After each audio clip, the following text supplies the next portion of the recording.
E aí, beleza? Eu quero fazer um desafio com você. Eu quero que nesse momento você pense em algum ser vivo. Pode ser qualquer um, animal, vegetal, fungo, bactérias, não importa. E eu vou tentar adivinhar que ser vivo foi esse que você pensou. Bora lá? Posso adivinhar? Provavelmente o ser vivo que você pensou foi esse aqui.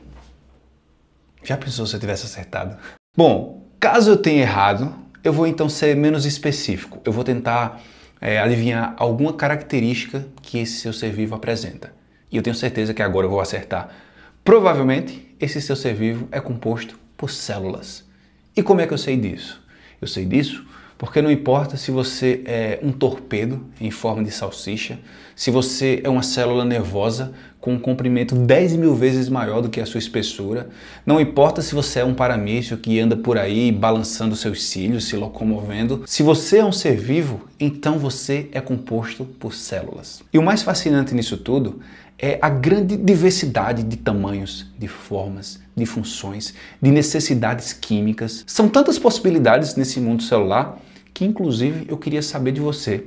Se você pudesse ser uma célula, qual célula você seria? A resposta mais criativa eu vou deixar fixada aqui nos comentários. Então, dada essa introdução, vamos agora aprofundar um pouco mais nesse assunto e entender por que toda forma de vida é baseada em células. Eu sou o professor Gabriel Lima, é um prazer estar com você em mais um vídeo. Se você é novo por aqui, se inscreve no canal. Se você já é inscrito, deixa logo aquele like da confiança e vamos nessa para mais um vídeo. Apesar de tamanha diversidade, as células podem ser divididas em dois grupos, as procariontes e as eucariontes. As células procariontes são células mais simples que não apresentam uma estrutura nuclear.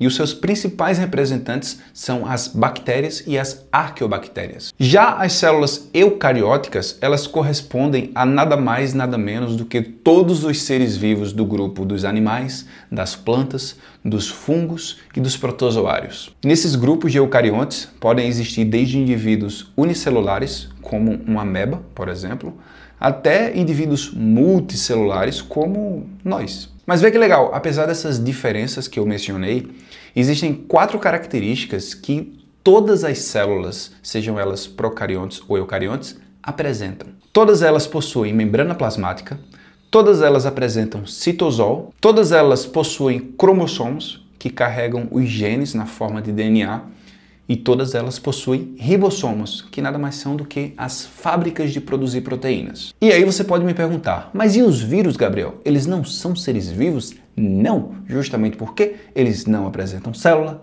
eles não têm metabolismo próprio e eles não conseguem se reproduzir sozinhos. Ou seja, quando eles não estão dentro de uma célula hospedeira, eles são inertes. E dentro dessa célula, eles conseguem executar o seu poder maligno, utilizar todo o maquinário celular para conseguir fazer a sua replicação, se duplicar e muitas vezes acabar afetando a célula ou até mesmo a destruindo. Então, quando nós olhamos de fora, os seres vivos parecem muito diferentes uns dos outros. Mas quando a gente olha para dentro das células, eles são absurdamente parecidos. Todas as células são compostas dos mesmos tipos de moléculas que participam dos mesmos tipos de reações químicas. Em todos esses seres vivos, o DNA funciona como o manual universal, contendo os mesmos bloquinhos construtores, que são os nucleotídeos, e apresentando as mesmas bases nitrogenadas, como a adenina, a timina, a citosina e a guanina. Ou seja, independente do ser vivo, a linguagem genética dele é a mesma. Além disso, se analisarmos como funciona o processo de produção de proteína, você vai ver que não importa de qual célula estamos falando. O processo acontece basicamente em 2 etapas, a transcrição e a tradução. Em outras palavras, imagine o DNA como um grande livro de receitas que contém todas as instruções necessárias para que a célula se mantenha viva e realizando suas funções. Imagine a célula como um restaurante. Quando ela precisa produzir um prato, ou seja, uma proteína, ela vai lá nesse livro de receitas, procura a receita específica que ela quer produzir e tira uma cópia dessa receita. Essa cópia é chamada de RNA mensageiro. E esse nome mensageiro se dá justamente pelo fato desse RNA levar essa mensagem até os ribossomos, que seriam uma espécie de chefe nessa cozinha. São os ribossomos que vão pegar essa receita e produzir as proteínas a partir dela. Todo esse processo é chamado de expressão gênica, um processo onde a informação contida no DNA é utilizada para produzir moléculas funcionais que normalmente são proteínas. E basicamente é assim que funciona. É claro que eu simplifiquei muito esse processo, né? Existem outros RNAs, como o RNA transportador, existem outras etapas durante a produção dessa proteína, que não vai caber aqui nesse vídeo, mas que se você quiser um vídeo só para isso, coloca aqui nos comentários que eu posso fazer. Mas por hora, essas informações passadas aqui já é o suficiente para a gente saber que essas proteínas produzidas nesse processo, elas podem desempenhar inúmeras funções na célula. Funções estruturais, sendo os tijolinhos da célula, servindo como enzimas, ou seja, catalisadores de reações, sendo motores celulares, usando a energia na forma de ATP para realizar trabalho mecânico dentro da célula, ou até mesmo mensageiras químicas, como a insulina produzida lá no pâncreas, responsável por controlar os níveis de açúcar no sangue. Agora, vê que interessante. Vocês viram que são várias funções que as proteínas podem desempenhar na célula, né? Mas apesar de todas essas funções, todas elas são formadas com os mesmos grupos de 20 aminoácidos básicos. Então, seja você uma planta, uma bactéria, eu já percebi que eu falo isso em todos os vídeos, mas não importa. Seja você um animal, uma planta, uma bactéria ou um fungo, não importa. Todos vão utilizar esses mesmos conjuntos de 20 aminoácidos para produzir as suas proteínas. O que vai mudar são as diferentes combinações que serão possíveis com esses 20 aminoácidos, que resultarão em proteínas com funções completamente distintas.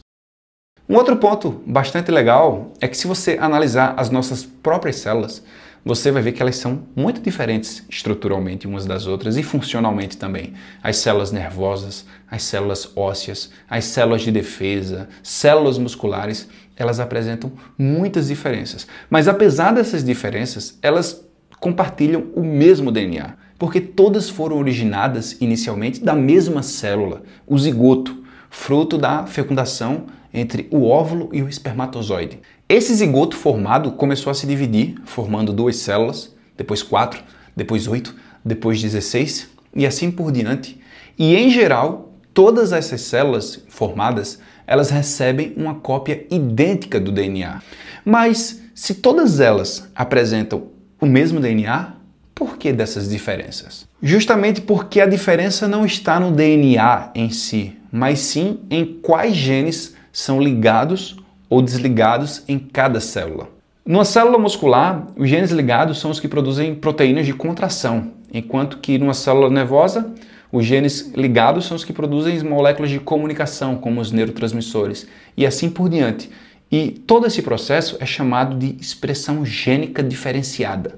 Então, no organismo multicelular, todas as células foram originadas do mesmo óvulo, carregam o mesmo DNA, mas elas ativam genes diferentes dependendo das suas funções e dos sinais que elas recebem durante o desenvolvimento. Agora, com todos esses pontos esclarecidos, vamos entender como funciona todo esse maquinário celular. Vamos agora analisar as estruturas internas das células. E como as células eucariontes são mais complexas, naturalmente vamos dar uma ênfase maior a elas, analisando suas organelas e tudo mais. Só que antes de entrarmos nesse assunto, vamos dar uma breve analisada nas estruturas das células procariontes. Como mencionado, os procariontes são organismos unicelulares, mas alguns indivíduos podem formar agrupamentos bem organizados, como cadeias de células formadas pelas bactérias Streptococcus, ou aglomerados celulares em forma de cachos, como as estafilococcus. Vejam, esses agrupamentos não formam indivíduos multicelulares complexos, como os animais e as plantas, por exemplo. Mas eles podem cooperar entre si, trocando nutrientes, protegendo uns aos outros e até mesmo se comunicando quimicamente. Então, apesar de serem muito simples e limitados, quando o assunto é química interna, esses organismos estão entre os mais diversos do planeta. E aqui cabe uma observação. Quando nós chamamos organismos eucariontes de mais complexos do que os procariontes, nós não estamos dizendo que eles são mais evoluídos. Não existe essa questão de um indivíduo mais evoluído que o outro. Todos estão muito bem adaptados para o estilo de vida que eles vivem. E se você analisar a estrutura interna desses indivíduos, eles se enquadram naquelas 4 coisinhas básicas que eu havia mencionado. Membrana plasmática, presença do citosol, ribossomos para produzir proteínas e o DNA. Além disso, eles também podem apresentar parede celular. Dito isso, vamos agora falar das estruturas internas dos eucariotos. E claro que não poderíamos deixar de começar esse tópico sem falar do núcleo. É no núcleo onde se encontra a maior parcela de DNA presente na célula. Como assim a maior parcela? Quer dizer que existe outro local que também tem DNA? Sim, também existe DNA nas mitocôndrias e nos cloroplastos. E nós falamos disso no vídeo de como a vida se formou na Terra. Depois dá uma olhadinha lá para entender o porquê disso. Mas basicamente a maior parcela do DNA se encontra de fato dentro do núcleo. E essa estrutura apresenta uma membrana dupla formando o envelope nuclear, que por sua vez é perfurado por vários poros nucleares. Esses poros formam espécies de canais por onde as moléculas entram e saem do núcleo. Dentro do núcleo, o DNA se encontra em estruturas chamadas de cromossomos e cada cromossomo contém uma molécula de DNA que está associada a outras proteínas, como por exemplo as proteínas histonas, que tem como função garantir que o DNA não se embarace todo. Elas conseguem enrolar esse DNA e permitir com que ele fique mais coeso dentro do núcleo. Se vocês observarem nessa imagem, vocês vão ver que dentro do núcleo existe uma estrutura mais escura, que é chamada de nucléolo. Essa estrutura é uma estrutura não membranosa que está principalmente associada à produção de ribossomos, que a gente falou acima, mas que vamos detalhar já já. Agora, antes da gente avançar para as próximas organelas, eu gostaria de abrir um parêntese aqui para explicar sobre a origem do núcleo, a pedido de um inscrito aqui do canal. Olha só, muito provavelmente as primeiras células eucarióticas eram muito simples, inclusive muito semelhantes a bactérias. Elas apresentavam membrana plasmática, mas elas não tinham membranas internas, delimitando os espaços como acontece com as eucariontes atuais. Só que elas, por mais que parecessem com as procariontes, elas eram maiores do que elas. E isso era um grande problema. Imagine 2 bolas, uma grande e uma pequena. Vamos analisar primeiro a pequena. Se você olhar para a bola pequena, o interior dessa bola está muito próximo à superfície. E isso é muito legal, porque as trocas de nutrientes, de gases, remoções de resíduos, tudo isso acontece de forma muito fácil. E as bactérias são assim. Agora, olhe para essa bola grande. Se você observar, o interior dessa bola está muito distante da superfície. E isso é um problema, porque se essa bola grande for uma célula, essa célula vai ter dificuldade em distribuir os nutrientes de forma eficaz, vai ter dificuldade na troca de gases e também na remoção de resíduos. Ou seja, quanto maior a célula, mais difícil ela conseguir manter todas as suas funções vitais se comunicando apenas com a sua membrana externa. E é por isso que essas células eucarióticas grandes, elas começaram a desenvolver membranas internas. Mas como isso aconteceu? Provavelmente as membranas nucleares, assim como outras de organelas que nós vamos ver já já, como o retículo endoplasmático, o complexo de Golgi, lisossomos e muitas outras, elas se originaram através da invaginação da membrana plasmática. Desse modo, o núcleo surgiu quando a membrana plasmática se invaginou ao redor do DNA. Isso pode ter acontecido como uma adaptação ao aumento de tamanho da célula e também da sua complexidade interna. Essa invaginação teria formado uma membrana dupla que hoje nós conhecemos como envelope nuclear. Isso pode ter conferido uma série de vantagens para a célula. Com o DNA guardado agora numa estrutura interna, ele ficou protegido de reações químicas indesejadas que acontecia dentro do citoplasma da célula e, por consequência, isso aumentou o controle das funções celulares. Dando sequência às organelas, vamos falar agora das mitocôndrias. As mitocôndrias estão presentes em todas as células eucarióticas de plantas, animais e fungos e também na maioria dos protistas. Elas podem variar na sua quantidade, podendo ter uma mitocôndria por célula, ou até centenas de mitocôndrias, ou até milhares de mitocôndrias. Isso vai depender do nível de atividade metabólica da célula. Basicamente, as mitocôndrias são as geradoras de energia química da célula. Através da respiração celular, elas quebram moléculas orgânicas e produzem ATP, que por sua vez é a energia que impulsiona os principais processos celulares. Elas, junto com os cloroplastos, apresentam uma origem diferente da do núcleo e das outras organelas que eu mencionei.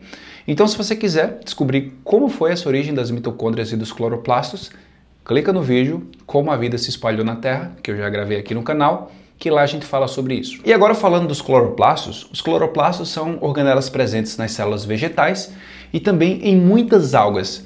Basicamente, são eles os responsáveis pela fotossíntese, processo pelo qual é possível transformar energia solar em energia química na forma de glicose e também liberar oxigênio como subproduto. E agora vamos falar dos ribossomos, que nós já tínhamos mencionado anteriormente. Basicamente, os ribossomos são complexos de RNA ribossômico mais proteínas que têm como principal função a síntese proteica. Basicamente, os ribossomos leem a mensagem que chegou através do RNA mensageiro e através dessa mensagem eles conseguem produzir proteínas. Esses ribossomos podem produzir proteínas de duas formas. Ou eles se encontram livres no citosol, produzindo essas proteínas, ou eles se encontram aderidos ao retículo endoplasmático, que nós vamos falar daqui a pouco. Mas já dando um spoiler, o que diferencia entre o retículo endoplasmático rugoso e o retículo endoplasmático liso é que o rugoso apresenta ribossomos aderidos a ele e o liso não. Em geral, os ribossomos livres produzem proteínas destinadas para uso interno da célula, enquanto que os ribossomos aderidos ao retículo endoplasmático rugoso, eles podem produzir proteínas que serão ou incorporadas à membrana plasmática ou levadas para outras organelas ou até mesmo exportadas para fora da célula. Pegando o gancho, vamos agora falar do retículo endoplasmático, que pode ser rugoso ou liso, como nós tínhamos mencionado. O retículo endoplasmático é uma das organelas mais importantes dentro da célula. E é interessante você pensar no retículo endoplasmático como uma grande fábrica dentro da célula, com várias áreas de produção e de transporte. Ele é responsável por sintetizar, processar e transportar várias moléculas essenciais da célula. E basicamente a diferença entre esses dois tipos é que o rugoso é destinado à produção de proteínas e o liso é especializado na produção de lipídios, em armazenar íons como cálcio e também de desintoxicar a célula de drogas e venenos, principalmente em regiões como o fígado. Além disso, temos uma outra organela, que é o complexo de Golgi. Enquanto o retículo endoplasmático seria uma espécie de fábrica dentro da célula, o complexo de Golgi seria o centro de distribuição, por exemplo. Depois de processadas lá no complexo de Golgi, essas moléculas são então empacotadas dentro de vesículas e são levadas para o seu destino final. Algumas vão para a membrana plasmática, outras para fora da célula e também podem ser destinadas a outras organelas. Ou seja, o complexo de Golgi é o nosso correio. Ele armazena, classifica e envia os pacotes para os seus respectivos destinos. A próxima organela que nós vamos falar é o lisossomo, e a sua principal função é a digestão intracelular. Dentro desses lisossomos existem várias enzimas capazes de degradar lipídios, proteínas, açúcares e até mesmo partes defeituosas da própria célula. Por isso, além dessa função digestiva, os lisossomos também funcionam como uma espécie de centros de reciclagem e excreção celular. Ou seja, eles podem pegar organelas velhas, fazer esse processo de reciclagem e com os produtos que sobrarem, como aminoácidos, lipídios e açúcares, conseguir devolver para a célula para que possa ser utilizado novamente. E os produtos que não puderem ser aproveitados, eles podem eliminar na forma de excreção. A próxima organela é o vacúolo, uma estrutura que, dependendo da espécie, pode apresentar funções diferentes. Por exemplo, elas podem formar vacúolos alimentares, como eu falei lá nos lisossomos. Eles podem também auxiliar os protistas que vivem em água doce a eliminar o excesso de água dentro da célula através dos vacúolos contráteis. E nos vegetais eles podem tanto auxiliar no controle hídrico como também servir de reserva de compostos importantes para a célula. Eles podem até estocar compostos venenosos e não palatáveis que as plantas depositam nessas estruturas para repelir herbívoros. E olha que interessante, se você analisar uma célula vegetal, você vai ver que geralmente o vacúolo costuma ser o maior compartimento da célula. A próxima organela que nós vamos falar é o peroxissomo. E essas organelas elas estão principalmente envolvidas na desintoxicação e também na quebra de substâncias a partir da oxidação. Por exemplo, imagine que o fígado acabou de receber toxinas do sangue. Esses peroxissomos entram em cena, oxidam essas toxinas, transformam elas em outro subproduto que também é tóxico, o peróxido de hidrogênio, e em seguida converte esse peróxido de hidrogênio, adivinha em quê? Em água e oxigênio, protegendo o corpo e ajudando a manter esse equilíbrio químico no organismo. E por fim, vamos falar do citoesqueleto, que não é uma organela, mas tem um papel importantíssimo na estruturação da célula. E para a gente entendê-lo melhor, vamos compará-lo com o nosso esqueleto. Tenta imaginar nesse momento o teu corpo sem o esqueleto. Será que nós teríamos essa forma que nós temos? Será que nós conseguiríamos ficar ereto? Onde é que nossos músculos iriam se fixar? E a proteção dos nossos órgãos, como é que ia acontecer? Imagina o cérebro sem essa caixa protetora. Pois então, da mesma forma que o nosso esqueleto é importantíssimo para a gente, o citoesqueleto é uma parte fundamental da célula. É ele que mantém a forma da célula, que sustenta as organelas, que possibilita os movimentos celulares. É graças a ele que o processo de divisão celular acontece, graças a ele que as proteínas conseguem se locomover dentro da célula. Enfim, é uma parte crucial da célula. Basicamente, o citoesqueleto é formado por 3 tipos principais de fibras proteicas. Os microtúbulos, que tem como função garantir a forma da célula, motilidade celular, movimento dos cromossomos, de organelas. Temos também os microfilamentos, que dentre as suas funções nós temos os movimentos celulares, os pseudópodes, contração muscular e também a citocinese, que é a divisão do citoplasma. E por fim, nós temos também os filamentos intermediários, que conseguem promover a resistência mecânica e garante, por exemplo, a sustentação e a proteção das organelas. É graças aos microtúbulos que nós estamos aqui. Sem eles, o flagelo do espermatozoide que nos originou nunca teria conseguido se locomover, chegado até o óvulo, fecundado esse óvulo e ter originado um indivíduo tão maravilhoso como eu e como você. Então é isso, pessoal, chegamos ao final do nosso vídeo, um vídeo longo, mas bastante introdutório, né? Tem muita coisa ainda para a gente discutir sobre esse assunto, mas eu acho que a partir desse vídeo deu para a gente esclarecer algumas coisas, né? Deu para você entender o que são as células, qual a importância das células, porque toda vida se baseia em célula e muitas outras questões. Se você gostou do vídeo, não esquece de clicar em gostei, se inscreve no canal caso você não seja inscrito, manda esse vídeo para um amigo e vamos embora junto bater uma meta daqui para o final do ano de chegar a 10 mil inscritos. Eu te vejo no próximo vídeo, muito obrigado e até a próxima.